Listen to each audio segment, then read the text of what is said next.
주한미군도 그런 형식으로 소위 다이어트나 어떤 긴축한 거예요. 그러면서 반대로 대한민국한테 그 시기별로 네가 네 돈 들여서 벌어서 무기 좀 장만해. 필요한 기술은 소개도 시켜주고, 뭐 이스라엘 같은 나라 기술 소개, 뭐 유럽 가서 네 돈 가지고 사와서 만들어. 근데 또 방향성은 알려줄게. 뭔가 나한테 자문을 구하면 내가 어떤 무기 만들려고 알려는 줄 수 있는데 옛날 T-50 때처럼 가치는 만들지 못하겠는데 네가 좀 한번 만들어봐. 너 머리 좋고 돈 잘 벌잖아. 그리고 내가 대한민국에서 들어오는 물건들 잘 사주잖아. 그러니까 너 경제 발전하니까 그 돈을 재투자를 해서 군사력을 K방산이라는 걸 만들어. 자주방 이런 거야. 그렇게 해서 흘러왔죠. 시청자 여러분 안녕하십니까. 월간 디펜스타임즈 발행인 안승범입니다. 자, 저희 이란, 미국 전쟁이 지속되면서 다른 국가의 참전 현황, 얼마나 관계가 되어 가고 있는지도 관심을 받고 있는데요. 각국의 실질적인 미군 배치 상태와 협력 상태는 어떤지 먼저 소개 부탁드릴게요. 얼마 전까지 처음에 일본 해상자위대 전력이 소해함들이 많이 갖고 있기 때문에 전 세계적으로 가장 많은 전력을 보유하고 있기 때문에 그다음에 소해 헬기도 그렇고 그래서 그런 측면에서는 미국이 다카이치 총리한테 얘기해서 동원을 할 수 있다 싶었는데 또 이것저것 수지타산을 다카이치 총리가 맞춰보니까 이게 손해다. 어차피 이게 석유 문제가 있기 때문에 이란하고 이란을 대한민국이나 일본이 이란 관계를 그냥 평상시 수준을 유지하는 게 결국은 자원 문제, 석유 문제 수입하는 것 때문에 그 나라의 신정체제가 못마땅해도 그런 측면에서 일본이나 대한민국은 계속 관계 유지하고 어떤 직접적인 그런 게 개입을 안 하려고 계속 피하는 게 그쪽에서 이스라엘과 뭐 사우디가 중심으로 이렇게 대립을 하고 있지만은 그래서 그런 측면에서 앞으로도 뭐 우리가 동원되기는 일본도 한 발 뺀 거고 어렵고 그다음에 옆에 미사일을 또 맞은 나라가 나토 국가 중에 하나는 튀르키예가 맞았는데 튀르키예는 또 붙어 있는 나라잖아요. 그래서 경제적인 측면이 어떤 또 있기 때문에 다 먹고 사는 문제가 있기 때문에 그러면 개입을 뭐 미사일을 몇 발 맞아도 그냥 꼭 참는 걸로 넘어가는. 그래서 중동 국가도 마찬가지고 중동 국가도 근본적인 게 서로 관계가 있기 때문에 아주 오랜 역사. 그래서 이렇게 맞으면서 방어하는 거는 계속 해도 쳐들어가는 거는 못 한다는 거죠. 아주 직접적인 아주 날카로운 이해관계는 이스라엘이 제일 먼저 있기 때문에 미국은 동참해서 참전을 본격적으로 대량으로 돈 쓰면서 하는 거는 ICBM에 탑재한 원자무기를 걱정해서 핵폭탄을. 그냥 이게 뭐 그냥 단순히 단거리 뭐 전투기에 장착해서 운반할 수 있는 전술 핵무기 수준이라면은 미국도 생각이 복잡해지고 뭐 여러 가지 꼬이는데 이게 나중에 북한하고 손잡고 만들어서 쏘면 이게 또 다른 뭐 그동안에 러시아하고 중국이 그런 적대국인데 전제 핵무기로서 근데 앞으로는 북한뿐만 아니라 이란까지 가세하면 네 나라가 되잖아요. 네 개국. 그래서 이게 늘어나는 거니까 그것에 대해서 방공망을 다시 재편하고 어차피 방공망을 재편하고 돈을 투자해야 되는데 하더라도 위험성은 상당히 높아지는 거죠. 기존에 러시아에 집중해서 어떤 그걸 대비했는데 균형을 유지했는데 최근에 이제 중국이 기존의 핵무기 한도를 500개라면 앞으로 이제 2035년까지 1,500개까지 늘린다. 그건 미사일 같이 결합해서. 가뜩이나 중국이 저렇게 올라오고 있고 북한도 지금 계속 개발을 하고 있고 거기에 플러스 알파 등 이란이 되면은 이게 보통 문제가 아니거든요. 그래서 그거를 최소한의 미국의 국방성, 전쟁부에서 생각하고는 시간을 좀 벌어야 된다. 그리고 혼자 하기는 리스크 크니까 심리적으로 또 이스라엘이 또 하자고 자꾸 꼬드기고 했으니까 그래도 동맹국을 동원해서 시행을 한 거죠. 그래서 시간을 벌고자 하는 목적이 좀 강하다 봐요. 이게 한 번에 이번에 다 정리를 못 해요. 그리고 그 이란의 핵시설을 이번에 두 번째 공습한 거기 때문에 그거를 제거하려면 그래도 최소 뭐 한 1, 2년은 또 걸리니까 그 다음 또 준비를 할 수 있는 거고 미국 입장에서도. 그래서 이게 지금 그대로 끝나지는 않을 것 같은데 주변국들은 그냥 꾹 참고 있는 거다. 그래서 동원될 가능성은 합류할 가능성은 현재로서는 이미 시간은 다 지났죠. 중동에서의 이런 국제적 갈등이 처음은 아닌데요. 과거에는 이런 중동과의 분쟁에서 우리나라 군인들이 파견을 가거나 좀 어떠한 도움을 줬던 사례가 있긴 할까요? 그것 때문에 갈등이 미국하고 많았죠. 오랜 기간. 특히 이라크 전쟁 때. 그때 노무현 대통령 시절인데 그때 전투 병력을 파병을 해달라고 많은 압박. 아프가니스탄 전쟁도 마찬가지고. 근데 우리는 뭐 앞서 말씀드린 대로 중동 지역의 산유국들한테 관계를 잘 유지해야 되고 그 산유국이 아닌 나라, 옆에 나라한테도 잘 그걸 관계를 유지해야 되기 때문에 그런 측면에서 실질적인 전투 병력은 파병한 적이 없고 다 지원 전력들, 뭐 공병부대라든지 기껏해야 좀 더 근접한 건 공병부대 아니면 수송기 부대 이렇게 그쪽 지역에 서남아시아, 아프가니스탄이나 중동 쪽에 이라크 전쟁 때도 그 정도에서 머물러 있었고 일본은 또 어떤 걸 내세우냐면은 이 정규 군대가 아니다. 자기들이 자위대다. 그래서 이런 소의 뭐 함정 부대라든지 아니면 초계기, P-3C 초계기 부대라든지 지금도 뭐 그런 수준에서 보내고 있는데 지부티 쪽으로. 그래서 뭐 앞으로도 우리도 그런 상태에서 머물러 있고 우리가 뭐 거기 가서 뭐가 얻을 게 전혀 없고 되레 그러니까 잃어버린 게 많기 때문에 오히려 다른 측면에서 미국의 동맹으로서 기여를 하는 거, 뭐 미국의 조선소 문제라든지 기존에 이제 얘기됐던 거 그런 측면에서 뭐 주한미군 관련된 분담금을 더 뭐 눈물을 머금고 더 내줘야 된다든지 그런 측면에서도 신경을 쓰고 얘기를 그렇게 해서 정리를 하지 그렇게 참전한 데는 별 의미가 없고 손해가 더 많다. 중동 국가들이 그걸 또 근본적으로 원치 않고 그리고 그나마 사우디, 친미 국가들이 지금 그 연안 국가들이 그런 걸 원하는 건 아니고 어차피 이란의 핵무기 개발이 문제는 될 것 같으니까 좀 싸움꾼이 있어야라고 미국이 알아서 해주기를. 근데 그 정도는 이렇게 해주는 거죠. 옛날과 달리, 그건 내가 모른 척 할게. 그건 우리 사우디도 어떤 군사적인 무기 측면에서는 이란의 핵무기 가지면 큰일 나니까, 문제가 되니까, 또 다른 문제가 생기니까. 그래서 그거를 뭐 적극적으로 내세워서 하는 건 아니지만은 이렇게 무기라는 거죠.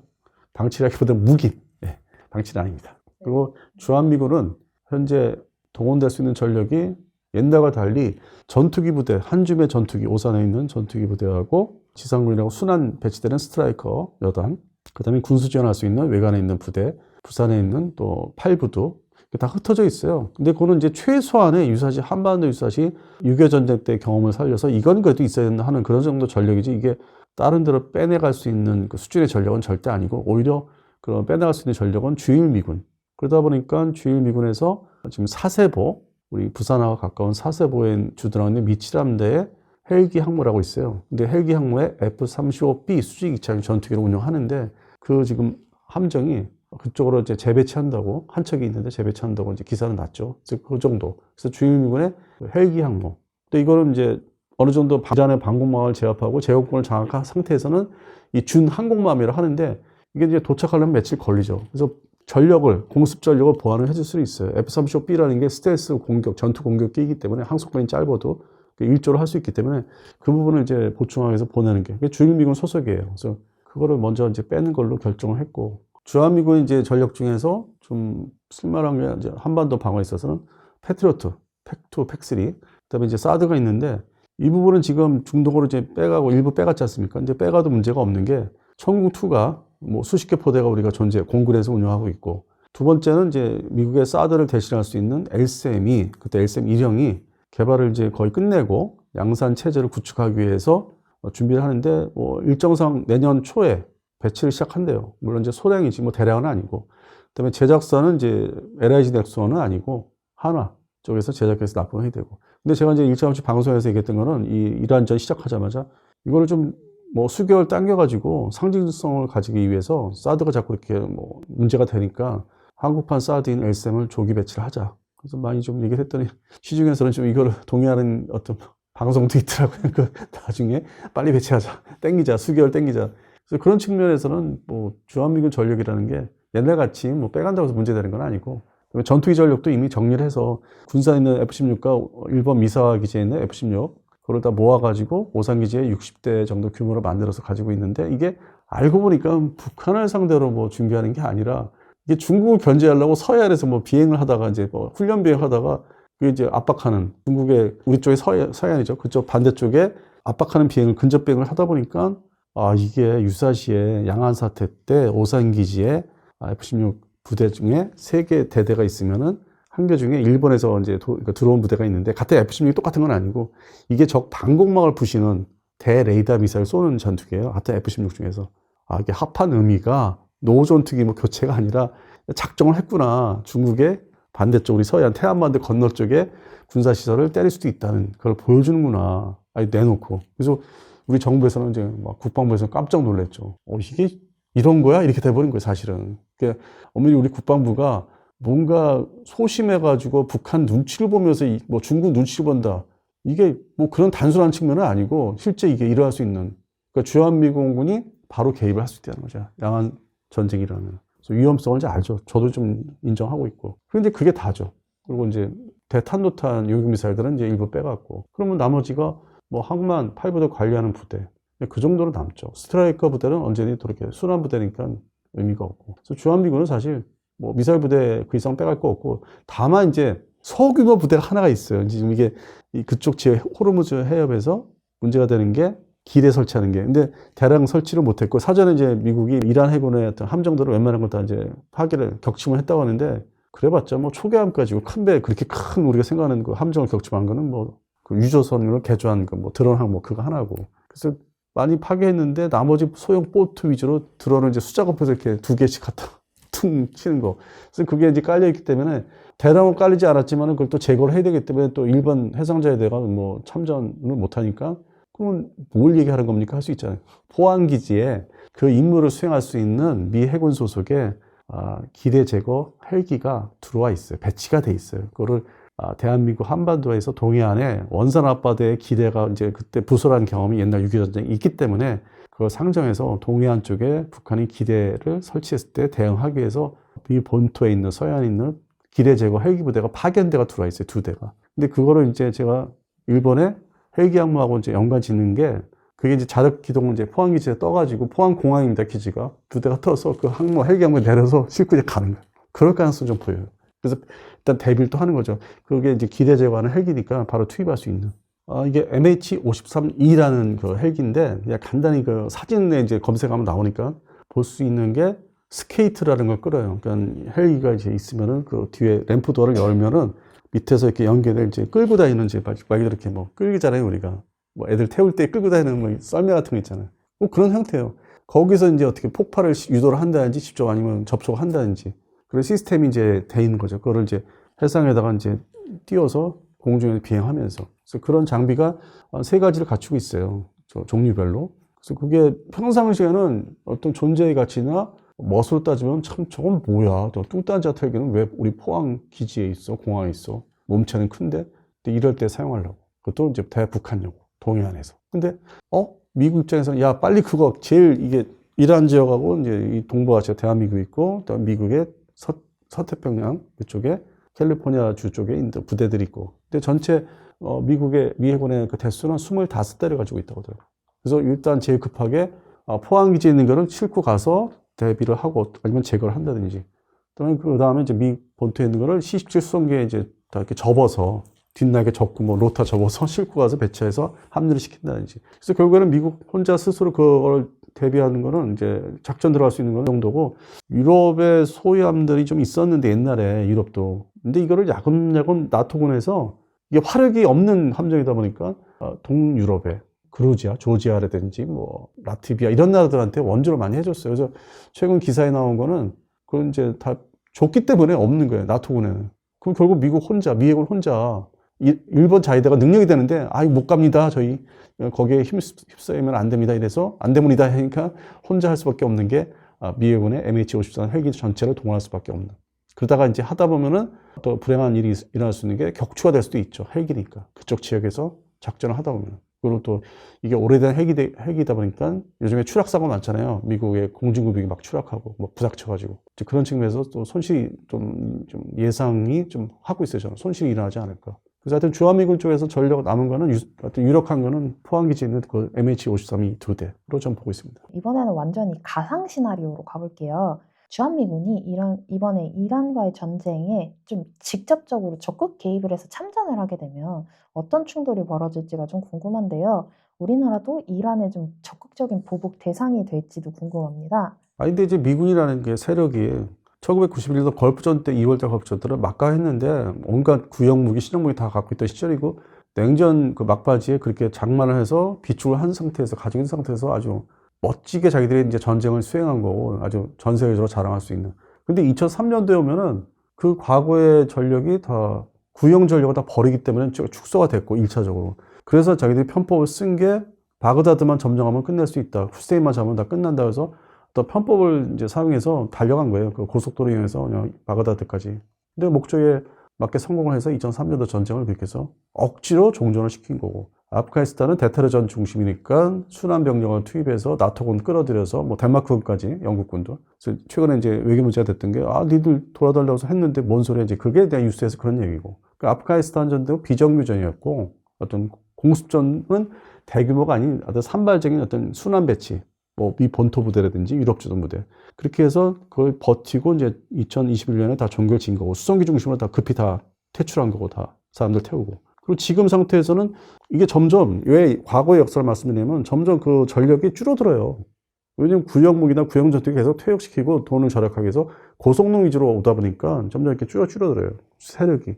옛날같이 그렇게 막 무지막지한 전력이 아니기 때문에. 그러면 주한미군도 그렇게 그런 형식으로 소위 다이어트나 하여튼 긴축한 거예요. 그러면서 반대로 대한민국한테 그 시기별로 네가 네 돈 들여서 벌어서 무기 좀 장만해. 필요한 기술은 소개도 시켜주고, 뭐 이스라엘 같은 나라 기술 소개, 뭐 유럽 가서 네 돈 가지고 사와서 만들어. 근데 어떤 방향성은 알려줄게. 뭔가 나한테 자문을 구하면 내가 어떤 무기 만들려고 알려는 줄 수 있는데 옛날 T-50 때처럼 가치는 만들지 못하겠는데 네가 좀 한번 만들어봐. 너 머리 좋고 돈 잘 벌잖아. 그리고 내가 대한민국에서 들어오는 물건들 잘 사주잖아. 그러니까 너 경제 발전하니까 그 돈을 재투자를 해서 군사력을 K방산이라는 걸 만들어. 자주방 이런 거야.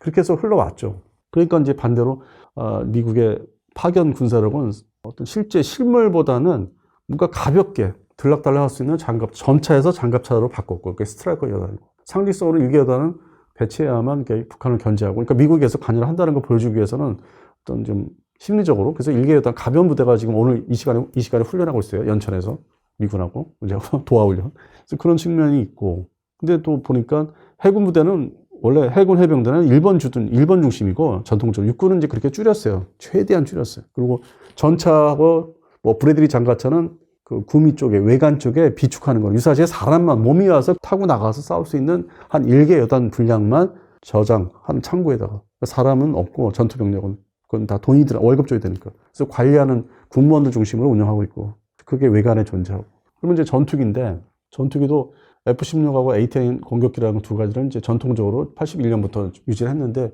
A-10이 시대에 맞지 않는 이제 저속 공격기 때문에 다 퇴역을 시키고 그 배경에는 한반도에서는 중국산대로 유사시에 동원할 수 있는 공군 전투기 전력에는 부합하지 않는 좀 안 맞는 성능이 안 좋은 격추되기 쉬운 그러니까 전투기가 아니고 저속기니까 보통 최대 시속이 700km니까 근데 그동안에 이제 북한 견제용으로 이제 북한의 전차 견제용으로 이제 들어와 있었는데 필요가 없으니까 전략 전술이 바뀌니까 다 퇴출시키고 본토에서 다 끌어모으고서 구국적으로 다 없앨 예정이거든요. 그리고 남은 게 이제 F-16인데 이거는 말 그대로 MRF, 멀티롤 파이터거든요. 근데 주한미군 소속에 있는 같은 F-16이 북한 상대로는 이렇게 야간 전투 공습을 할 수 있는데 방공망을 제압할 수 있는 거는 일본에 있거든. 그 미자와 기지. 그래서 미자와 기지 거를 한 개 대대를 이쪽에 합해놓고 중국 상대로 훈련을 이번에 한 거고 그러면 일본의 미사와 기지는 그 빼는 전력의 대신 F-35가 이제 올해 하반기부터 들어가고 그래서 전력 교체가 그렇게 해서 결국 중국 상대로 지금 가고 있는 거예요. 그래서 주한미군의 존재 가치는 상징성이 강하다. 중국의 지금 대만 침공이 약 1에서 2년간 정도 남았다라는 예측이 가장 지배적인데요. 주한미군 훈련 시에도 현재 이런 상황을 반영 중인지도 궁금한데요. 첫 번째는 이제 대만 침공 약 1년이 언론에서 계속 얘기를 하고 있어요. 해외 언론에서 들어온 걸 이제 오늘자로 또 봤는데 기사를. 근데 그것도 뭐 대만의 현지 박사님들이 얘기하는데 교묘하게 1, 2년 안에 쳐들어갈 수 있다. 위험하다. 지금 저기 중동 사태를 보면서 자기들도 뭐 힘을 받아서 또 반대로 끝에 가서 자기 빠져나간 얘기가 근데 전쟁이 또 피해가 서로가 많으니까 이거를 이제 정치 외교적으로 대만을 접수할 수 있다. 근데 이제 두 번째 접수할 수 있다. 정치 외교적으로. 저도 그 부분은 일정 부분 찬성 이제 할 수 있는 게 그 내용에 동의할 수 있는 게 대만에 이제 출장을 최근에 많이 다녀보니까 한 10년 전에 비교해서 어떤 중국에 대한 침공에 대한 방어 태세가 많이 느슨해졌어요. 심리적으로. 대만 국민들이 타이페이 중심으로 옛날같지 않고 그리고 모든 사회 체제나 뭐 여러 가지 생활하는 데 있어서 교통망이나 뭐 호텔이든지 여러 가지 시설들을 보니까 중국도 서구화된 게 많고 평상시에는 중국 정부가 뭐 직접적으로 간섭 안 하는 게 많고 자유롭게 내버린 곳도 있으니까 그 대만도 그렇고 원래 같은 나라인데 거기를 이제 피난을 해서 이제 대만이 형성됐지 않습니까? 그런 측면에서는 조금만 이게 풀어주면은 중국의 어떤 지금 중국의 시진핑 쪽에서 접수할 때 이거를 풀어줄 수 있다는 거 보여주면은 그러니까 경제 활동을 보장하면은 해외 여행도 할 수 있고 경제 활동 다 보장하고 개인의 뭐 이동 자유도 이제 보장하면은 쉽게 점령당할 수 있어요. 다만 나라 지도자 선출하는 거는 공산당의 지금 시진핑 방식대로 그건 유지를 하겠죠. 그거는 거기에 적용을 못 시키게 하겠죠. 그래서 중국과 대만의 관계는 한반도의 남북한하고는 다르다는 측면에서 보면은 불가능한 건 아니다. 그리고 시진핑이 이제 계속 집권하면서 어느 정도의 자유를 주냐에 따라서는 뭐 그것도 전쟁 없이 점령 당할 수 있다. 그래서 저는 그건 불가능하다고 보지는 않아요. 그래서 그걸 자꾸 이제 이렇게 흘리면서 언론에다 직간접적으로 해외 언론이나 장외 언론 아니면 대만 쪽에 흘리면서 간을 계속 본다고 봐야 되죠. 그래서 뭐 당장 27년도에 이거를 전쟁 쳐들어가면은 중국이 얻는 게 어느 정도고 잃는 게 경제적으로 뭐 군사 피해도 그렇고 자기들이 쳐들어가면서 그걸 다 따져보고 있을 거예요. 근데 그 와중에 이 동북아시아에 나와 있는 미군들, 해외에 주둔 미군들, 일본이나 한국에 보니까 중국이 이란전을 보니까 저거를 이제 대상들을 파괴를 시키고 시작을 해야 되겠다. 그래서 지금 그게 많이 힘을 받은 것 같아요. 실제 10년 전에도 시나리오가 존재했는데 일단 시행을 하면은 주한 미군기지, 주인 미군기지, 모든 뭐 항공기지, 뭐 경납고들이 전부 다 피해를 보고 파괴되고 처음에 주춤할 때 건너가지 않을까. 그래서 그런 측면에서는 좀 위험하긴 하더라고요. 저게 오히려 좀 멀리 있는 지역에서 일어난 전쟁이라서 뭐 이렇게 관심을 안 갖는다? 그건 아닌 것 같아요. 관심을 가져야 될 측면이 지금 강해졌어요. 그러니까 중국도 지금 본격적인 군사적인 측면에서 고민을 많이 할 거예요. 승산이 어느 정도로 높아졌냐. 그리고 또 바로 옆에 있는 북한도 탄도탄을 이용하면은 드론과 함께 상대방을 어느 정도 제압을 할 수 있다. 그런 상태에서 또 북한군의 재래식 전력, 남아있는 지상군, 뭐 구형화됐지만은 기동할 수 있는 전차를 동원해서 휴전선을 돌파한다든지. 근데 반격을 받는다 하면은 전술핵무기 가지고 위협을 할 수 있고. 그래서 지금 중국이나 북한을 상대로 한 지금 대만이나 한국이 위험도는 더 높아졌어요. 어떤 양적인 측면뿐만 아니라 질적인 측면에서 더 위험도가 높아졌다고 봐야 돼요. 거기서 주한미군의 역할이나 주일미군의 역할이 초기에다 제압당하면은 별로 의미가 없어요. 그게 10년 전하고 지금은 좀 다른 상황이더라고요. 그래서 걱정이 좀 많이 돼요. 이란의 그 탄도탄 쏘는 거 보고서는. 그 다음에 피해를 미군이 뭐 뻥뻥 뚫린 거 보니까 전에는 1차 뭐 12일 전쟁 때 뭐 이럴 때는 좀 제한적이었는데 설마 이렇게 했는데 뭐 적어가지고 했는데 지금은 본격적으로 하나의 예시를 보고서 중국과 북한이 동시에 달게 들면은 이거 어떡하지 하는 상황이에요. 그리고 현재의 무기들은 이게 파괴되면 다시 채우기가 어렵잖아요. 시간이 너무 걸리잖아요. 그럼 이 본토에 있는 무기를 다 동원을 해야 되는데 그럼 말 그대로 뭐 3차 세계대전 규모죠. 뭐 유럽 주둔 뭐 미군의 무기도 빼와야 되고 중국을 상대로 지금 트럼프의 기조가 중국만 생각하니까 유럽보다는. 그래서 나온 얘기가 유럽에 대해서는 나토군이 알아서 하라고 하는 게 핵무기도 뭐 영국과 프랑스 가지고 있으니까 그런 측면에서 뭐 압박을 가하는 게 중국의 위협이 상당히 이제 발전을 했다. 증가했다. 그래서 위험하다. 그리고 이란을 상대로 해보니까 미국이 지금 걱정이 많이 늘어났을 것 같아요. 현실적으로 이제 파괴되는 거 보니까 동시다발적으로 또 자기들 스스로 뭐 격추를 당한다든지 자기 아군끼리 뭐 급유기 같은 게 서로 충돌해서 뭐 추락해 사람이 6명 죽는다든지 그다음에 또 최신 뉴스는 사우디 쪽에 하고 있던 급유기 5대가 일단 파손이 있었다든지 물론 그게 구식의 KC-135R 구형 계통이지만은 그러면 그걸 또 채워 넣기 위해서 어차피 계획은 있는데 이거를 교체하는 리프레스하는 계획은 있는데 미국 본토에서는 내년도 예산에 아니면 그 28년도 예산에 보잉사에서 만들고 있는 KC-40형 신형 급유기를 더 사야 돼, 더 보충해야 돼. 돈이 들어가잖아요. 파괴당하면은. 그리고 공중에 이제 이게 충돌돼서 하나 추락해서 6명 죽은 거. 그 희생자가 저 늘어나고 있는 거. 이게 실제 전투에서 일어난 것도 아니고. 그 배후에서 이제 작전을 진행하기 위해서 지원을 하다가. 그래서 미국 입장에서는 뭐, 이게 뭐 어느 날은 여기 때렸어, 저기 때렸어. 맨날, 문제 없어, 잘 되고 있어. 트럼프가 이제 어떤 쇼맨십이 있어서 이 말을 너무 과장되게 이제 하는 걸로 이제 보여지더라고요. 실제적으로 희생이 늘어나고 있고 소모가 많고. 그러면 이쪽 지역에서 배정된 무기들. 그러니까 일반적으로 이제 처음부터 얘기 좀 정확히 해야 되는 부분이 있는 거는 거기에 배정된 이지스 구축함. 잠수함 있죠? 배정된 게 5함대. 그럼 여기서 이제 많이 쌓여, 미사일을. 그럼 소모가 되죠? 28일부터 시작됐으니까, 이제 중수인을 접어드니까, 해당되는 배치된 함정은 다 소모를 해서, 단기적으로는 이제 다른 지역에 있는, 주일미군에 있는 이지스함이 동원된 게 아니니까, 여기에 대비태세는 유지가 되는데, 뭐 유럽 배정된 거, 대서양 쪽 함대. 단기적으로는 이제 이게 유지가 돼요. 대비태세, 러시아나 중국에 대해서, 북한이나. 근데 여기 다 썼단 말이에요. 그리고 거기에 승조원들이 이제 필요도가 높아지고 어떤 여러 가지 힘드니까 교체를 해줘야 되잖아요. 그럼 이제 일단 뺀다고요. 이걸 5함대에다 배속한 거지 거기에 고정 배치된 부대는 함대는 아니기 때문에. 그럼 교체하면 가장 손쉬운 게 지금 요코스카 군항에 있는 7함대에 이지스함들이 들어가야 돼요. 근데 그 중에서는 대탄도탄 맞추는 능력 있는 함정이 이지스함이 있고 지상 공격을 집중적으로 할 수 있는 그 발사기에 많이 골고루 실은 함정이 있고 덜 실은 함정이 있기 때문에 실제 속사정은 그러면 잘 지정을 해서 보내서 교체를 해야 되면은 결국 결과적으로 중국은 이제 그걸 다 면밀히 추적 감시를 이제 반대로 하고 야, 저러한 전력이 많이 빠졌다. 때는 이때다. 쳐들어가자. 주일미군 전력은 좀 허술해졌다. 주한미군 전력은 말할 것도 없다. 그렇게 된단 말이에요. 그러면 주일미군의 이제 요코스카항의 함정 얘기했고요. 그럼 주한미군의 F-16 중에 3개 대대 중에서 중국을 이제 들어갈 수 있는 게 F-16 CJ, 미자와에서 배속된 거. 이건 방공망을 부시는 전투기 F-16. 이게 이제 어느 날 밤에 갑자기 슬그머니 이제 이륙시켜가서 그리고 가면은 사우디아라비아 그 기지에다 배치하면은 이란을 상대로 그 연안에 방공망 남아있는 거를 파괴하는데 동원이 되고 그 대레이더 미사일 쏘니까 공대지 공격이 되고 그런 측면에서는 이제 그나마 남아있는 전력을 그렇게 다 뽑아 드실 수 있다, 미국이. 그러니까 지금의 자주국방이라고 강조되는 거는 옛날과 다른 측면에서 봐야 되는 게 우리가 전력을 뭐 돈을 가지고 있으면 더 만들어내고 국내에서 만드는 거, 그다음에 미국에서 사와야 되는 것들 F-35 같은 거 더 발주를 해야 되는 상황, 이런 상황이 지금의 이란전이 이걸로 끝나지 않고 잠재적으로 또 일어날 수 있거든요. 미국에 의해서 이스라엘이 또 이제 보채가지고 다 파괴 안 됐으니까 또 들어가자, 또 공격하자, 끝장을 봅시다 하면서 향후에 1년 내에 1년에서 2년 사이에 또 할 수 있거든요. 여전히 남아있거든. 그래서 대한민국 우리 국방부, 국군의 전력이 다시 한번 돌아다 보면서 급하게 보충할 수 있는 거 빨리 해서 국내에서 만들 수 있는 거 빨리 해야 되고, 뭐 KF-11 전투기도 이왕 등장을 시켰으면은 빨리 초도 배치를 단축을 해야 돼요. 지금 상황이. 평상시 계획대로 뭐 방위사업청의 행정관리들이 하는 것대로 이렇게 여유 있게 할 건 아닌 상황. 여기저기서 전쟁이 일어나니까. 그래서 그런 측면에서는 내부 우리 계획을 다시 다듬는 거, 돌아다 봐야 되는 거, 점검을 해야 되는 거. 그거는 이제 국방부 장관이 이제 그렇게 해서 뭐 대통령한테 잘 보고를 해서 과거 시절에 이제 그러던 시절이 있잖아요. 대통령 중심으로 이제 그런 국방 태세를 많이 들여다보던 시절이 있었잖아요. 그런 게 좀 필요하다고 봅니다, 현재.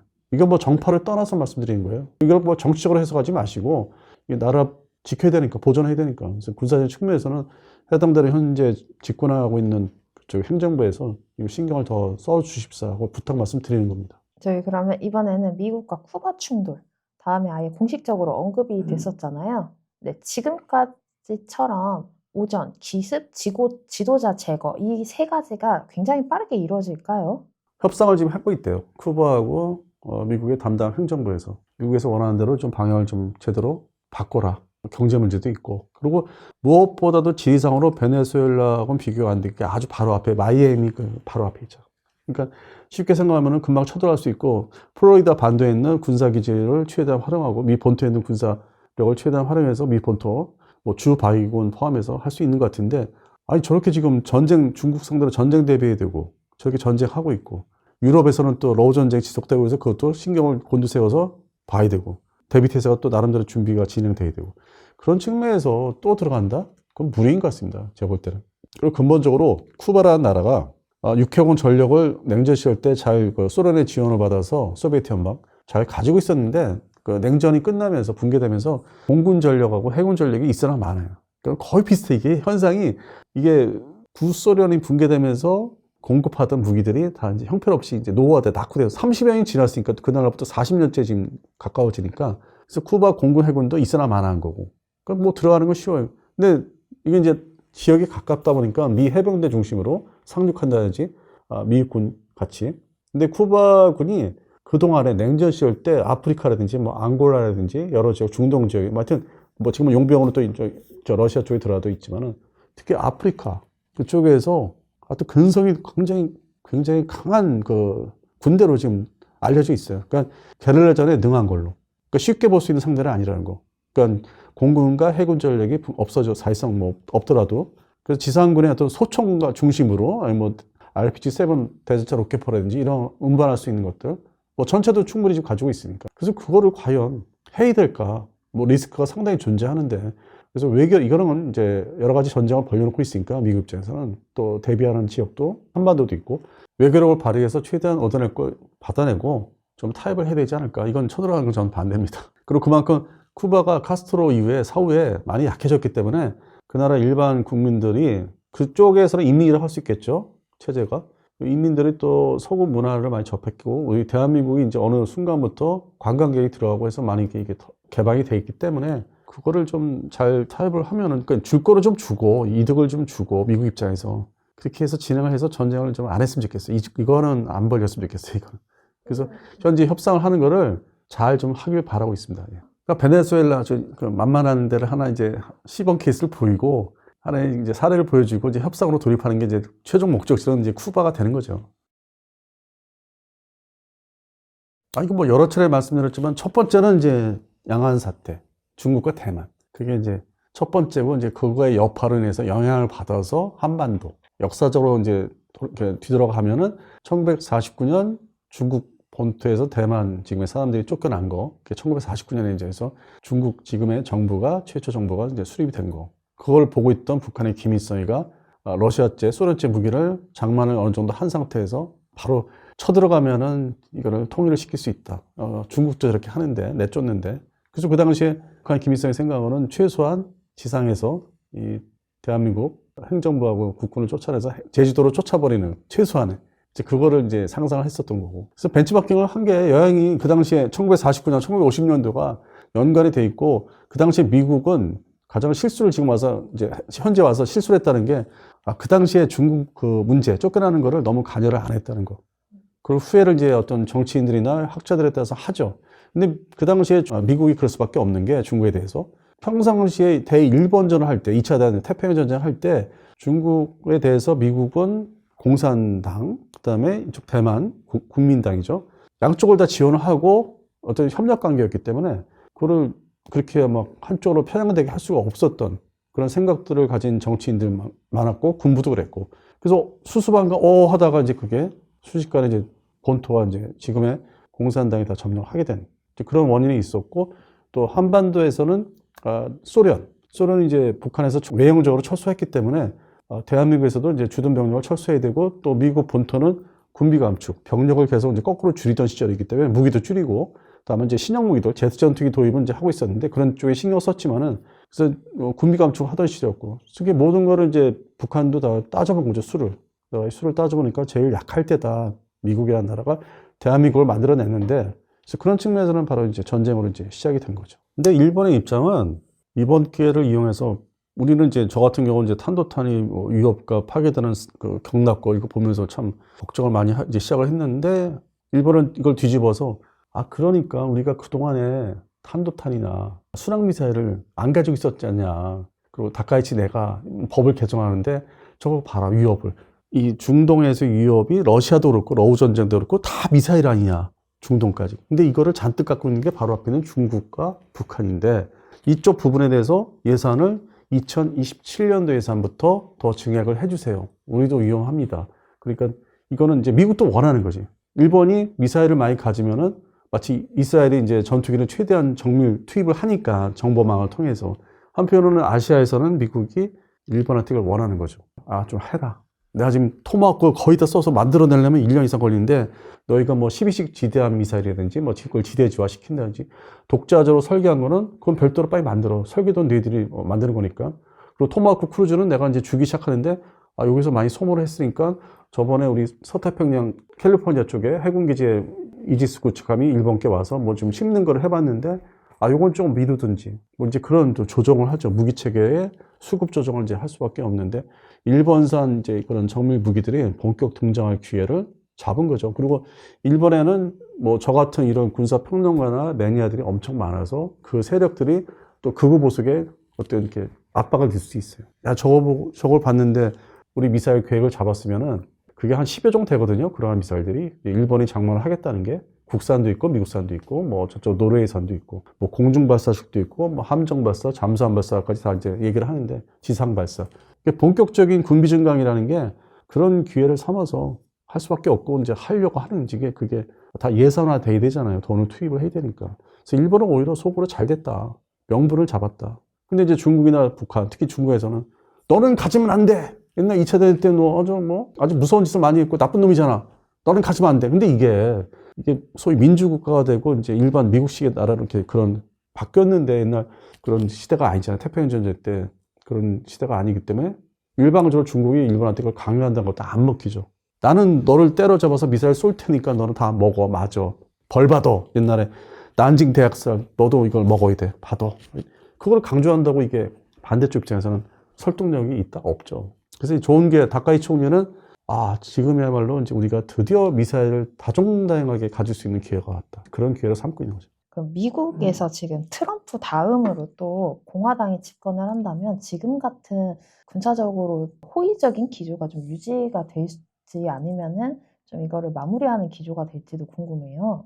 일단 미국의 양당을 보면은 공화당이 나중에 이제 또 트럼프 다음에 벤스 대통령이 되면은 어느 정도 일정 부분 이어질 것 같고, 또 반면에 이제 민주당 쪽에서 선출되면은 역시 기조는 똑같아요. 동북아시아의 양안 사태에 신경 쓰는 건 동일하고, 그래서 그거에 대해서는 이제 지속되고, 중동 문제는 또 군사적인 측면에서 전쟁을 또 추가로 다시 2차 전쟁, 3차 전쟁을 이제 일으킨다기보다는 군비를 강화시켜야 되는, 지금 그런 미사일, 그런 전투기 이런 거는 또 열심히 하지 않을까. 방산업체를 동원해서. 그래서 그런 측면에서는 군비 증강이 다시 이제 시작이 러우 전쟁에 이어서 또 다시 새롭게 시작되는 그런 상황일 것 같아요. 미국이 어떤 당이 되든 간에. 그래서 군사력을 더 현대화시켜야 되고 강화해야 되는 거는 뭐 양당 공통점이 있으니까. 그리고 그 구형 무기들 빨리 대체해야 되는 건 숙제가 지금 계속 미뤄왔는데, 그런 문제가 또 경제가 뒷받침돼야 되는데, 그 부분은 지금 뭐 관세로 해서 이렇게 소위 뜯어낸다고 그러잖아요. 나중에 뭐 옛날에 도와줬던 나라들을 상대로 다 거꾸로 이제 받아내려고 하는데, 그게 이제 어떻게 전개될지 그거에 따라서 새로운 전쟁을 일으킨다, 아니면 이제 군비 증강을 새롭게 첨단 무기로 AI로 이제 결합된 그런 쪽 무기를 다 결합을 시켜서 동원해서 우주 무기 포함해서, 그다음에 핵무기의 현대화도 있고 현재 구형 핵무기를 다 대체를 해야 되니까.